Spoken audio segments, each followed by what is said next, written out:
The death of someone we love, it cracks us open. It's supposed to. It is our invitation to become the people we came to this planet to be. My very first introduction to what I call an intimate death was in 1963. I was 6 years old, and the day after my brother Daniel Patrick's baptism, he died. My dad said, God sent the angels down from heaven last night, and they took Danny. And I remember night after night after night being petrified. I was frightened that God would send the angels for me, and I was furious. I grew up knowing that children died. Never in a million years did it occur to me that my child would die.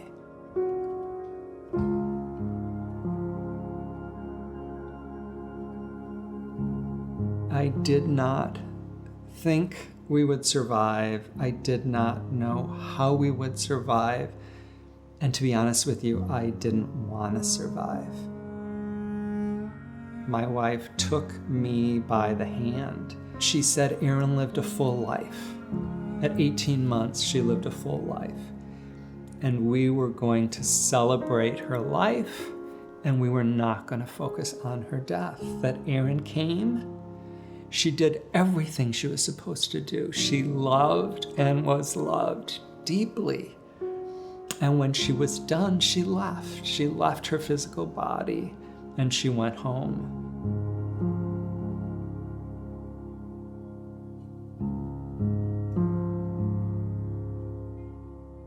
"10 days before Christmas of 1998, my wife Trish turned to me and she said, there are 2 songs I want at my funeral. Go Lassie Go and O Come Emmanuel. And I turned to her and I said what I always said. I'm going first.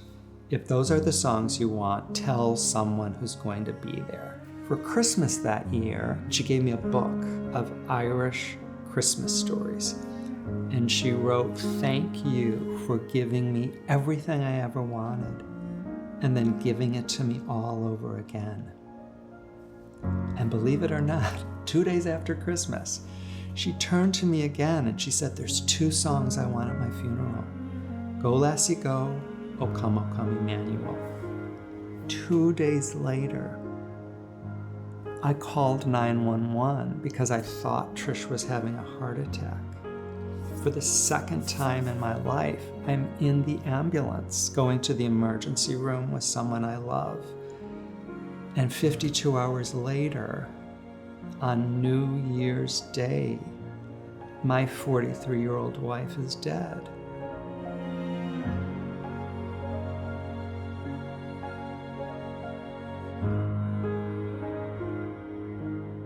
For the second time in my life, I am thrust into that deep, dark, seemingly bottomless, hopeless pit of despair. When Erin died, I did not believe there was a light at the end of the tunnel. When Trish died, I knew there was a light at the end of the tunnel.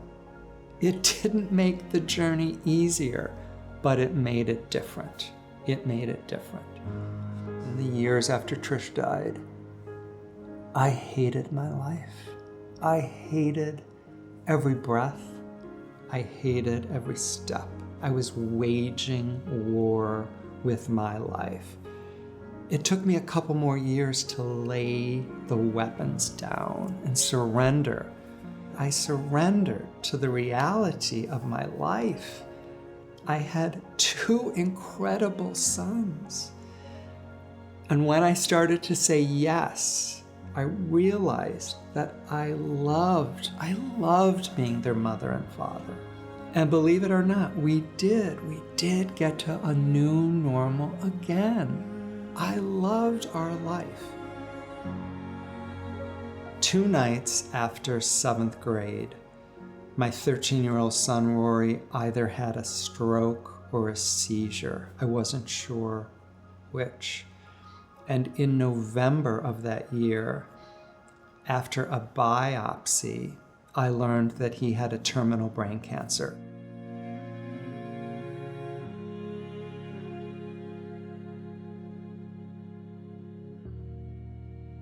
I knew I loved him. I knew I loved this kid.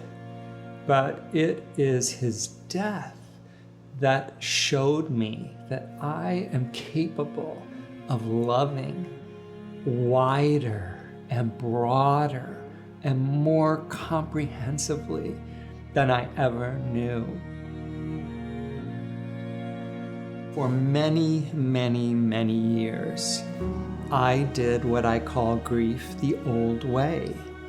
In my attempt to be normal, I repressed, I suppressed, I denied, and I numbed every feeling and every emotion that arose that are expressions of grief itself. And doing grief the old way creates pain on top of pain on top of pain. The day came when I realized I had suffered enough.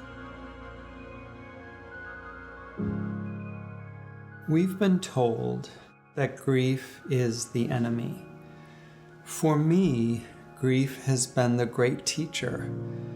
And what it's taught me is I did not come to this planet to suffer, and neither did you. In every moment, I can choose peace or I can choose pain. You can choose love or you can choose fear. You have suffered enough. That is not why we were born. We were actually born to be radiant beings of light and love. That's who we are.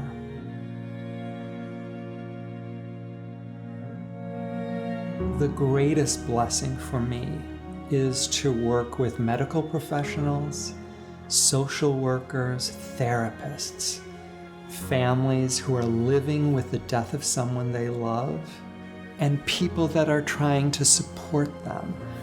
When I am with people who say yes and realize that the transformative power is inside of them. It's not outside of us, it's inside of them. And when they can say yes and shift from pain to peace, from fear to love, that gives meaning and purpose to every step I have taken. So Tom Zuba today, an ordinary person, just like you, who has learned to live with the death of 2 children, with the passing of his 43-year-old wife. I made the conscious decision, and I have set the intention to become hope, to become possibility, to show you that if I can do it, you can do it. There is a new way. We came to this planet to be radiant. We did not come to suffer.